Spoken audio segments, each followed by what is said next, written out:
이방인 백부장이었던 고넬료의 가정을 통해서 함께 좀 은혜를 나누려고 합니다. 자, 말씀 나누면서 우리 옆에 있는 분들 한번 축복할까요? 나는 당신 때문에 행복합니다. 우리 한번 좀 인사하고 축복하겠습니다. 나는 당신 때문에 행복합니다. 예, 정말이십니까? 예, 당신 때문에 행복하죠. 함께 예배 드릴 수 있는 믿음의 동료가 있다라고 하는 게 얼마나 좋은지 모르겠어요. 우리가 이 자리에서만 동료가 아니고요, 천국에서도 동료예요. 아멘. 예. 오늘 저는 7시부터 카라 성경 공부하고 조금 전에 마치고 올라왔거든요. 오늘 수료식 4주 마치고 수료식을 했어요. 우리 박형철 집사님 가정 5월 달에는 카라 성경 공부를 했는데 그 가정에 자녀가 몇인지 혹시 아세요? 어떻게 이렇게 아세요? 잘 아시네. 4명이에요 자녀가. 그 고3짜리 딸 지한이서부터 막내딸 지혜리까지 8살 난 지혜리까지 8명 4명인데 4명 자녀가 있는데 오늘 제가 그 집사님한테 허락을 받고 그 간증 하나를 하려고 그래요. 성경 공부 마치고 이 성경 공부를 통해서 가정에 변화된 것, 느낀 것 한 가지씩 얘기하라고 그랬더니 한 가지씩 다 얘기를 하셨는데 하나 은혜 받는 이야기가 있어서 제가 허락을 받고 제가 오늘 이제 철야 예배 드릴 텐데 간증을 좀 해도 되겠습니까? 허락받고 하는 건데 4주 동안 성경 공부하면서 가족들하고 많이 성경적인 이야기들도 나누고 좋은 이야기들 많이 나눴는데 아빠가 이런 얘기를 했대요. 야, 우리 가정은 참 좋다. 왜? 다 믿음의 식구들이니까, 믿음의 한 가족들이니까. 그러니까 아빠 엄마는 너희들보다 먼저 천국 갈지 모르지만 우리는 영혼까지도 영원히 이산 가족은 안 된다고, 천국에서 다 만날 거라고. 여러분 별로 은혜가 안 되세요? 저는 그 은혜가 되던데 우리 가족은 영원히 이산 가족이 안 되고 천국에서 다 만날 거라고 그렇게 얘기를 했다는 거예요. 근데 저는 은혜가 너무 되더라고요. 왜냐하면 천국에서 다 같이 못 만날 영혼이 이산 가족이 될 가정들이 있어요. 많아요 요즘에는. 그런데 아빠가 자녀들하고 신앙적인 이야기하면서 우리는 성경 공부 다 온 가족이 그 막내 8살짜리까지 지혜리가 얼마나 성숙한지, 누나들 언니들이 있으니까 얼마나 성숙한지, 와, 1학년 같지가 않아요. 중학생 같아. 그런데 아빠가 최종 성경 공부 마치면서 정리하는 시간에 우리 가족은 좋은 가족이라는 거예요. 왜? 이 다음에 천국에서 다 만나는 믿음의 가족이니까 얼마나 감사하냐고. 영원히 우리는 이산 가족이 될 수 없다고. 근데 저는 그 고백이 제 마음에 꽂히더라고요. 그래서 제가 오늘 고넬료의 가정, 마지막으로 고넬료의 가정 5월달 가정의 달 금요 철야 시간에 말씀을 전할 텐데 내가 그 말씀을 조금 전해도 되겠냐고 허락을 받았는데 그 표현이 너무 멋있지 않아요? 영원히 이산 가족이 되지 않고 천국에서 다 만날 가족이라는 거예요. 자, 여러분들에게 질문합니다. 여러분들의 가정은 다 천국에서 영원히 이산 가족 되지 않을 만한 자신이 있습니까? 왜 아멘 소리가 없어요? 예? 제가 박형철 집사님 얘기할 때는 꿀 먹은 벙어리처럼 가만히 별로 안 은혜 받는 것처럼 그러시더니 자신 없으세요? 여러분 천국은 확신하세요? 우리 가족이요, 온 가족이 영원히 이산 가족 되면 안 되잖아요. 아빠 엄마는 천국 가는데 애들은 지옥에 가면 어떡할 거예요? 이산 가족이잖아. 영원히 못 만나잖아. 근데 아무것도 아닌 것 같은데요, 저는 그 말이 제 가슴에 너무나도 다가왔어요. 왜냐하면 오늘 이 금요철야 말씀 이방인이에요. 고넬료. 그 당시에 베드로는 이방인에게는 구원이 없다라고 생각해서 지금 욥바로 사람을 보내서 베드로의 이방인을 향한 하나님의 사랑의 눈을 뜨게 해주는 사건을 보여주는 이 사도행전 10장의 고넬료, 이방인 백부장 고넬료의 말씀을 준비하고 그리고 직전에 카라 성경 공부하고 들어오는데 그렇게 고백하는 걸 보면서 제가 그 기도했거든요. 오늘 본문에도 나오잖아요. 2절에 그가 경건하여 온 집안과 더불어 하나님을 경외하며. 온 집안과 더불어서 하나님을 경외하는 가정 되는 게 쉬운 게 아니에요. 대한민국은 기독교 1세계 국가가 아니에요. 그렇기 때문에 어느 엄마는 그랬다 그러죠. 뭐 종교적 자유가 있는데 기독교면 어떻고 불교면 어떻고. 이게 인격적으로 하나님을 만나지 않으면 그렇게밖에 말 못하는 거예요. 그런데 우리가 인격적으로 하나님을 만나고 구원의 확신이 있다면 우리 자녀들을 위해서 기도하는데 정말 영혼이 이산가족 되지 아니하도록 사랑하는 자녀들과 함께 천국에서, 부모님들이 보편적으로는 먼저 천국 가시겠죠. 그러나 나중에 천국에서 만나야죠. 뿔뿔이 흩어진다 그러면 그거 영혼이 이산가족이 된다고 생각해 보세요. 끔찍하지 않아요? 오늘 그 말씀이에요.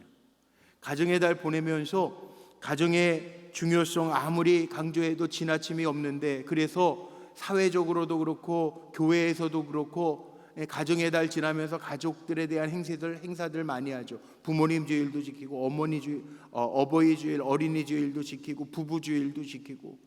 우리 교회도 내일은 아마, 그래서 오늘 조금 덜 나오셨는지 모르겠지만, 내일은 10시부터 모여서 우리 불꽃교회 가족 명랑운동회도 하고, 다음 세대 차세대들 재밌는 프로그램들도 갖고, 내일 또 밥 맛있게 준비한다고 아이들 돈가스도 만들고, 또 어른들은 제육볶음도 한다고 쌈 싸먹는 맛있는 천기를 제가 누설하네. 다 그냥 맛있는 것도 드린다고 많이 오라고.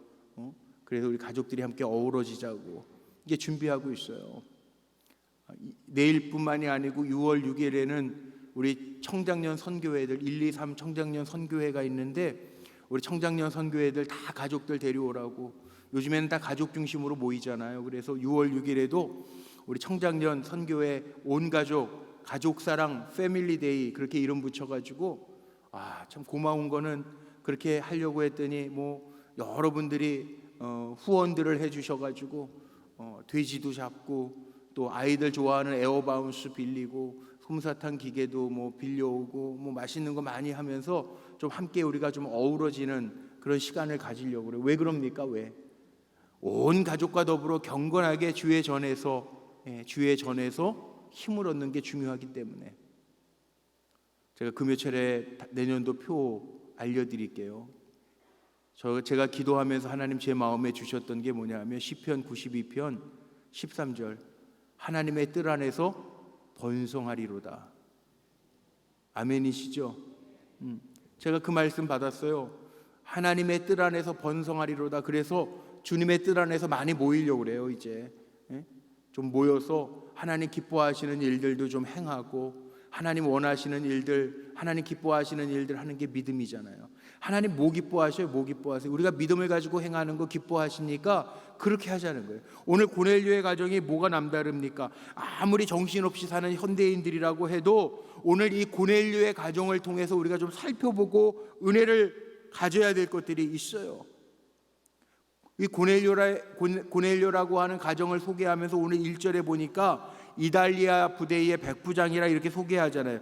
로마 군대, 이달리아, 지금으로 얘기하면 이탈리아, 이태리 부대의 백부장이라고 그러면 100명의 그 군인들을 다스리는 사람이니까 오늘날 군대로 얘기하면 뭐 한 중대장 정도 되겠죠. 그러나 그 당시에 백부장 정도 되면 부하가 100명이에요. 그러니까 굉장한 지위와 권세가 있던 시대예요. 요즘에 중대장님 그러면 별거 아니지만 중대장이면 뭐 중위, 대위급이잖아요. 별거 아닌 것 같지만 그 당시에 백부장 상당한 지위에 있었던 거예요. 왜냐하면 로마 부대의 백부장이라고 그러면 옛날에 우리 그 일제 식민지 시대에 부모님들이나 할머니 할아버지들 통해서 들으셨던 그 일제 순사들, 무시무시하죠. 남의 나라 와서 통치하면서 완장 차고 다니면서 괴롭혔던 그 순사들 생각하면 될 텐데, 그렇게 정복자로 횡포를 부렸던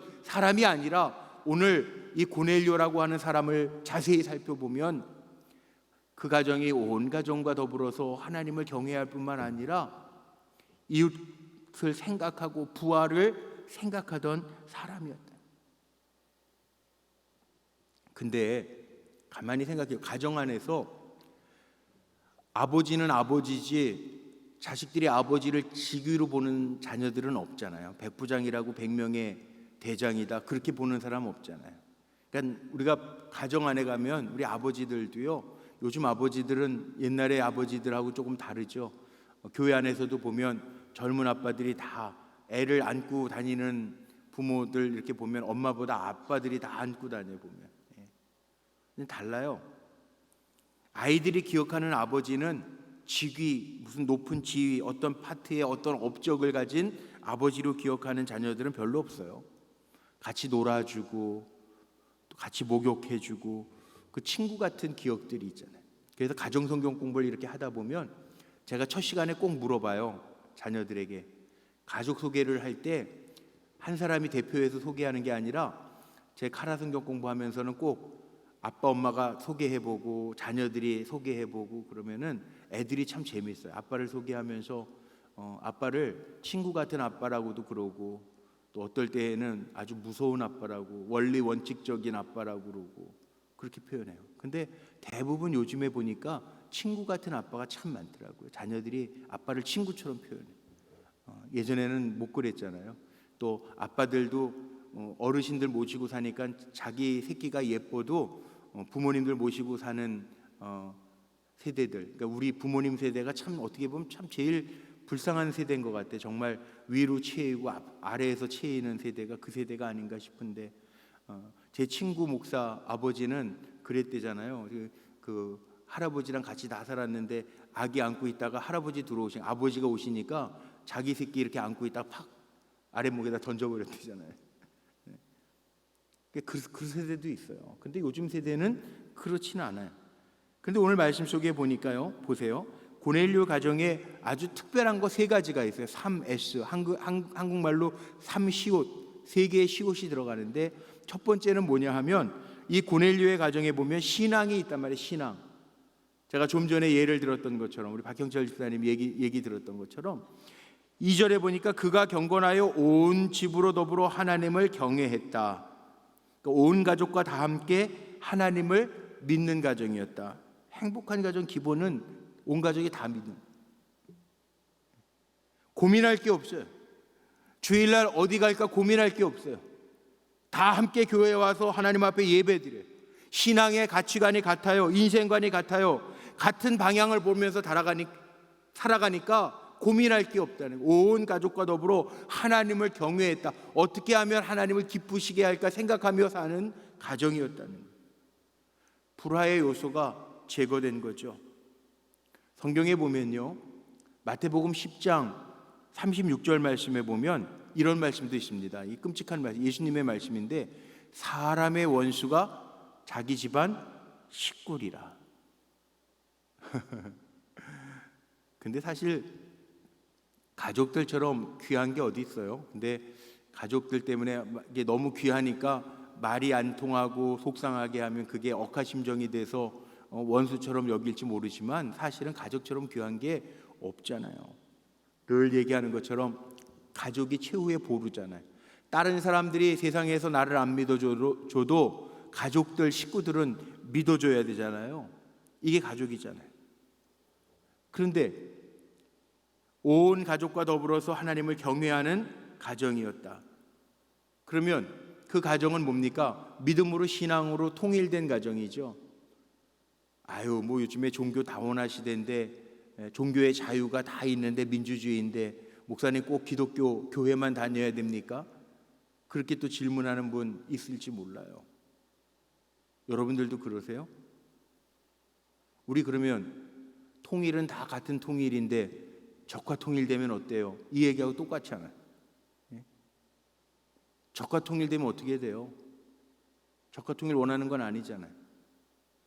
신앙도 마찬가지라는 거예요. 신앙도 불신앙으로 어떻게 통일이 이루어질 수 있어요? 가족이 신앙적으로 통일돼야죠. 그러니까 제가 이 말씀 준비하고 이해가 되세요?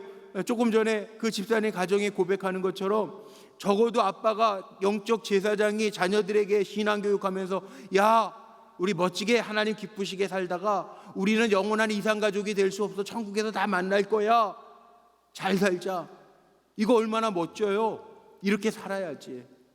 너는 너대로 나는 나대로, 너는 천주교 나는 불교. 이거 아니잖아요. 적어도 금요철에 오신 분들은 다 구원의 확신이 있고 예수 이름으로만 구원을 얻는다라고 하는 믿음이 우리 안에 있다면 어떻게 해야 돼요? 오늘 고넬료의 가정처럼 신앙으로 하나가 되는 가정이 중요하잖아요. 여러분, 자녀들에게 신앙을 잘 전수해주는 믿음의 부모님들 되시기를 주님의 이름으로 축복합니다. 재산을 물려주는 것보다도, 좋은 교육을 시키는 것보다도 더 중요한 것은 우리 가정이, 온 가족이, 온 식구가 하나님을 경외할 수 있게 만들어주는 거. 이게 참 중요한 거예요. 자자손손이 예수 잘 믿게 하는 거, 이게 정말 중요하다는 거예요. 이게 교육열이요, 없는 나라가 없죠. 사실은 교육열은 다 있죠. 우리나라도 그게 왜 필요한지 잘 모르겠는데, 제가 어느 글을 보다 보니까 이 코로나 시기 지나면서도 변함없는 명문 고등학교, 그래서 특목고하고 외국어 고등학교 빼고 자사고, 자율고등학교 해가지고 고등학교 순위가 나온 게 저 인터넷 어디 보다 보니까 나오더라고요. 그 무슨 학교들이 있나 이렇게 보니까 우리 판교에도 여기 낙생고등학교가 명문고 7위더라고요. 7위. 뭐 스카이에 보내고, 아마 명문고의 기준이 그거 같아요. 뭐 스카이를 많이 보내고, 그 다음에 전국에 있는 요즘에 의과대, 치과대, 뭐 한의과대 많이 보낸 학교, 그래가지고 쭉 리스트들이 30위가 나오던데, 그 가운데 보니까 이 판교 낙생고등학교가 7위, 7번째. 예. 특목고하고 외고 빼고는 7번째더라고요. 1위가 어딘가 보니까 1위는 뭐 강남에 있는 휘문고등학교가 1위더라고요. 이렇게 보면서 제가 그런 생각이 들었어요. 야, 이 학구열은, 그래서 뭐 옛날서부터 뭐 강남 7학군, 뭐 8학군 뭐 이런 얘기들 많이 했잖아요. 그러니까 부모님들이 우리 한국, 특별히 유대인이나 한국 부모님들이 아이들 교육 문제만큼은 정말 애쓰는 것 같아. 우리 교회도 그런 분들이 있더라고요. 뭐 판교도 잘 좋은 데지만 뭐 저기 뭐 강남으로 애들 교육 때문에 또 나가는 분들도 있기는 있다고 제가 들었는데, 그 다 그런 거 같아요. 세계가 다. 미국에도 그 하버드대 같은 데 가보면은, 저는 못 가봤는데 그 제 친구 목사가 그래요. 하버드 대학 건물 가면 그 하버드 동상이 있는데, 그 하버드 동상에 가보면은 그 하버드 동상에 발이 맨질맨질한데, 그 왜 그런지 아세요? 그 제주도에 가면 하루방 코 만지면은 아들 난다 그래가지고 내 코가 맨질맨질해지는 것처럼, 그 하버드 동상에 가서 하버드 발등상 만지면은 아이들이 좋은 학교 간다는, 그 서양이나 동양이나 비슷한 것 같아요. 부모님들이 그래서 하도 만져가지고 그 하버드 동상의 발은 아주 그 파리가 앉아도 미끄러질 정도로 맨질맨질하다고 그러더라고요. 그러면 됩니까? 그럼 다 되나요? 그보다 더 중요한 거 있어요. 우리 적어도요, 우리 자녀들의 인생은 물론 좋은 대학 가면 좋기는 하겠지. 우리 교회 어느 권사님이 고백하는 것처럼, 목사님 사회생활을, 정말 직장생활을 잘 안 해보셔서 그러는데요, 대한민국 사회 속에서는 그럴 수밖에 없습니다. 그런 분들도 있어요. 저에게 까놓고 그렇게 얘기하는 분들도 있더라고요. 그런데 정말 학교가 그 아이를 보장해 줍니까? 인생 살아오시면서 그렇게 느끼세요? 네? 저는 아니라고 봐요. 네. 우리가 정말 주인 삼은 하나님이 내 자녀를 붙드셔야 자녀도 하나님이 책임져 주심을 우리가 느끼고 고백해야, 아, 하나님이 이 아이의 주인이시구나, 우리가 고백할 수 있는 거잖아요. 아멘이십니까? 그래서 이 고넬료의 가정을 보면 우리가 기억해야 될 첫 번째가 뭐냐면 신앙이 있는 가정이라. 신앙이 있는 가정. 저는 우리 불꽃교회 가정의 달 금요일 날 말씀을 전하면서 이방인이었지만, 제3세계였지만 주님을 영접하고 온 가족이 하나님을 경험했던 것처럼, 우리 불꽃교회 대한민국 제3세계, 기독교 제3세계에 살지만 저와 여러분의 가정이, 온 가족이 신앙이 있는 가정, 하나님을 바라보는 가정 되시기를 주님의 이름으로 축복합니다. 두 번째는 뭐냐 하면 고넬료의 가정을 통해서 배워야 할 것이 있는데, 여기 2절 말씀에 보니까 온 집으로 더불어, 2절에 다시 보면 온 집으로 더불어, 하나님을 경외한 것뿐만 아니라 온 집으로 더불어. 이건 물론 신앙을 갖고 있다라고 하는 의미이기도 하지만 더 나아가서는 온 집안, 온 집으로 더불어라고 하는 말을 쓰는 것은 일사불란한 거, 하나로 한 마음 한 뜻이 된 가족이라는 거예요. 어디서 알 수 있냐고요? 사도행전 10장 24절 말씀에 보면 사람을 욥바로 보내서 베드로를 청해놓고 이 고넬료의 가정 모든 일가 친척이 다 모여있는 모습을 그 뒤에 24절에 기록하고 있어요. 이게 무슨 얘기냐 하면 온 가족이 한 마음 한 뜻이 되지 않으면 이게 모이기가 어렵잖아요. 우리 집안이 다 제각기 노는 집안을 우리가 뭐라고 속어로 얘기하냐면 이 콩가루 집안이라고 얘기하지 않습니까? 그런데 이 고넬료의 가족은 온 집으로 더불어 신앙도 있었을 뿐만 아니라 사도 베드로를 청해놓고 일가 친척이 다 모여있는 모습을 보여줘요. 얼마나 아름다운 모습인지 몰라요. 한마디로 이 가정에는 뭐가 있었다? 사랑이 있었다는 거예요. 가정 안에서의 사랑은요, 산소와 같은 거예요. 제가 결혼 주례할 때 늘 그 얘기를 해요. 사랑 결핍증에 걸리면 안 돼요, 가족은. 그러니까 가족 안에서 사랑을 많이 받아야 살아요. 누가 저에게 그런 질문을 하더라고요. 목사님, 어떤 며느리 원하세요? 저는요, 믿음은 물론 기본, 믿음 생활은 당연히 기본이지만 요즘에 믿음 생활 잘하는 그 며느리감, 사위감 맡기도 참 어렵대요. 왜냐하면 지금 젊은이들 가운데 신앙생활하는 젊은이가 3%가 안 된대요.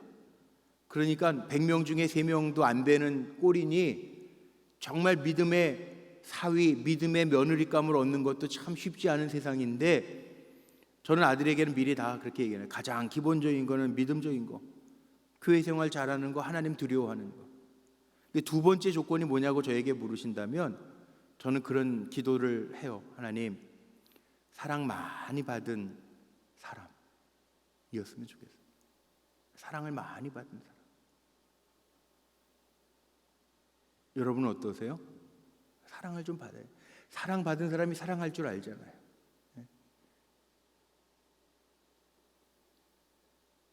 베풀 줄 알고 사랑할 줄 아는 사람. 내가 귀하면 남도 귀하다라고 하는 것을 아는 사람.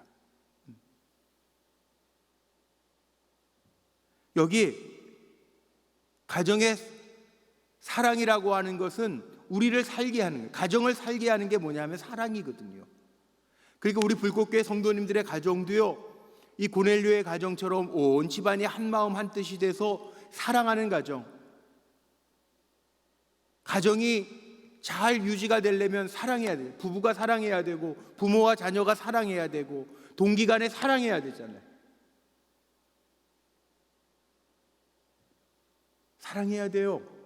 그래서 예전에는 부모님들이 형제끼리 싸우면 둘 다 해야 돼. 너는 형이 돼서 왜 동생 사랑하지 못하고 그래?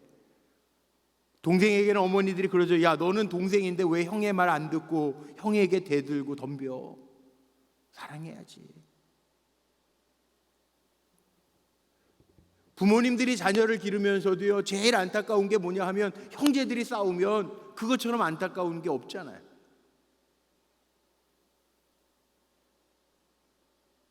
부부가 사랑하지 않으면 자녀가 사랑하는 법을 모르잖아요. 이거예요. 고넬료의 가정은 온 집안과 더불어서 한 마음 한 뜻이 돼서 사랑하는 가정이었다는 거예요. 저는 우리 성도님들의 가정에 사랑이 듬뿍하는 아름다운 가정 되시기를 주의 이름으로 축원하고 축복합니다. 지혜서인 잠언 17장에 보면 이런 말씀이 있어요. 마른 떡 한 조각이 있고도 화목하는 것이 육선, 고기와 생선이 가득하고 다투는 것보다 나으니라. 이거 아멘이잖아요. 가정 안에 유일한 치유책은 뭐냐 하면 사랑이에요. 사랑은 모든 것을, 허다한 허물을 덮는다라고 성경은 말씀하고 있어요. 사랑이 뭡니까? 말은 많이 하지만 때로는 사랑 그러면 막연한 느낌이 들 때가 있는데 아주 간단해요. 사랑은요, 말도 잘하는 거고요, 마음보도 잘 갖는 게 사랑이에요. 말 한마디 가지고 다 결정나요. 보통 무뚝뚝한 남편들이 아내가 아프다 그러면 아파? 얼마나 아파? 아유, 많이 아프구나.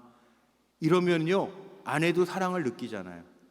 근데 남자들이 대부분 아파? 많이 아파? 아유, 얼마나 아파? 이렇게 말해주는 남편이요, 대한민국 남편의 10%가 안 된대요.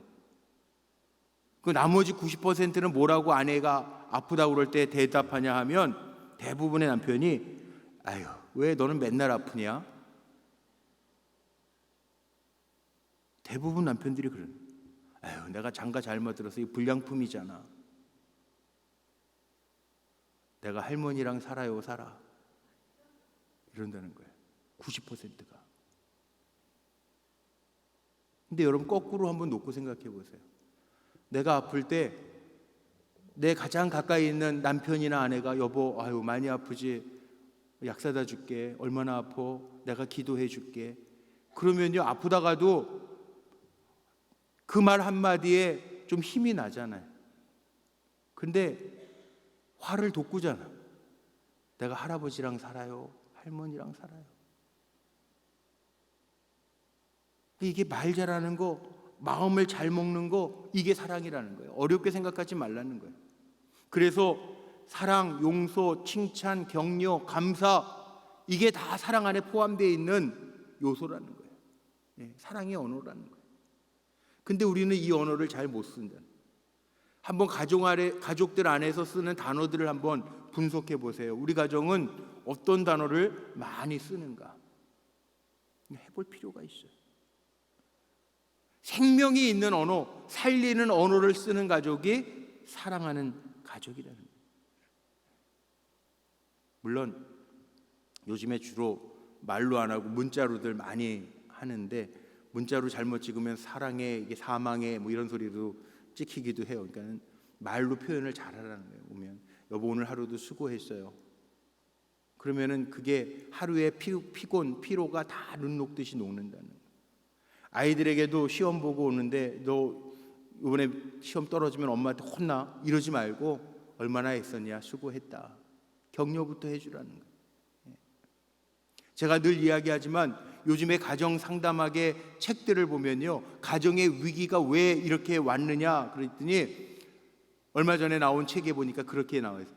가정에 왜 위기가 오는지 아세요? 가정 안에 격려가 없어서 위기가 온다는 거예요. 격려가 없어서.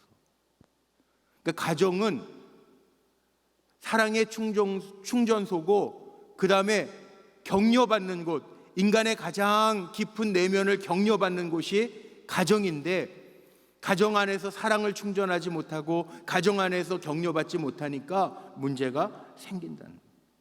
그게 어려운 게 아니라 이 사랑을 담고 있는 언어를 많이 쓰라는 거죠. 말씀 듣고 그냥 흘려버리지 말고 우리 성도님들 가정을 한번 체크해 보십시오. 우리 가정 안에 얼마나 많은 사랑의 언어가 담겨져 있는가. 고넬료의 가정을 보면서 온 집안으로 더불어, 그리고 24절에 보니까 일가 친척이 다 사도 베드로를 청해놓고 모여있는 모습을 보면서 얼마나 일사불란합니까? 한마음 한뜻입니까? 이걸 배우라는 거예요. 마지막 세 번째는 이 고넬료의 가정은 사명이 있어요. 사명. 그래서 2절 후반절 말씀에 보니까 뭐라고 되어 있냐 하면, 백성을 많이 구제하고 하나님께 항상 기도하더니, 백성을 많이 구제하고 하나님께 항상 기도하더니, 그의 가정은요, 이 고넬료, 이방인 백부장 고넬료의 가정은요, 지금 하나님께로부터 받은 은혜를 나누는 거죠. 백성을 많이 구제하고 나누었다는 거예요. 나누었다는 거예요. 유대인들, 심지어는 유대인들이 이방인들을 무시하는데 22절 말씀 보세요. 유대인들에게까지도 존경을 받았던 가정이 이 고넬료의 가정이었다는 거예요. 고넬료의 가정. 그리고 우리가 이미 아는 것처럼 사도행전 11장서부터 안디옥 교회가 나오지 않습니까? 이방 선교를 향해서 나아갔던 바울과 바나바 이방인 사도가 된 것의 배경이 이 고넬료 백부장 고넬료의 이야기서부터 시작하고 있다는 거예요. 사람에게나 가정에게나 하나님이 사명을 주시지 않은 사람이나 가정은 없습니다. 하나님 우리에게 왜 사명을 주셨냐 하면 가장 큰 사명이 뭐냐? The Great Command, 명령. 뭡니까 이게? 예수님이 정리해 주셨어요. 하나님을 내 몸과 같이 내 몸, 정성, 뜻을 다해서 하나님 사랑하고 내 이웃을 내 몸처럼 사랑해라. 우리에게 주신 거예요. 이 얘기는 다시 바꿔서 얘기하면 하나님 우리에게 복을 주신 이유는 정말 구원의 복음, 이웃과 함께 잘 나누라는 거예요.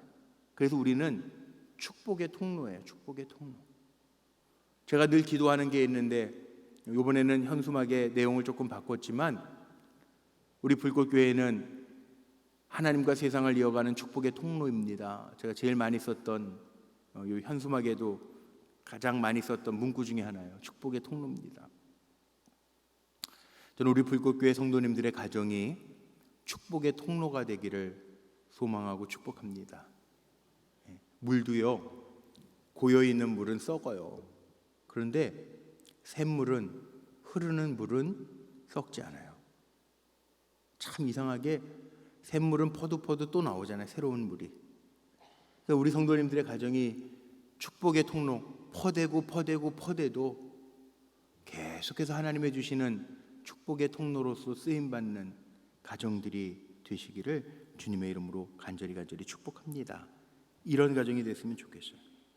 우물의 원리처럼 물을 퍼내면 밑에서 새물이 솟아올라오게 하시는 그 하나님의 능력을 체험하는 가정. 이거 중요하잖아요. 쌓아두고 고여서 썩어가는 게 아니라 흐르고 흘러서 맑아지고 샘물이 되고 그러는 은혜를 우리 성도님들의 가정이 경험했으면 좋겠어요. 고넬료의 가정이 그런 가정이라는 거예요. 오늘 세 가지 뭐라고요? 온 가족이 신앙이 있는 가정. 두 번째 뭐라고요? 사랑이 있는 가정. 세 번째 쉬워져요. 또 이것도 사명이 있는 가정. 이 세 가지 기억. 이제 5월달 가정의 달 설교는 제가 마감하지만 이방인 고넬료의 가정처럼 우리 불꽃교회 성도님들을 축복하는데 이렇게 신앙이 있고 사랑이 있고 사명이 있어 이 땅에서 축복의 통로가 되는 귀한 가정으로 세움받고 쓰여지시기를 주님의 이름으로 축복합니다. 우리 함께 찬양하고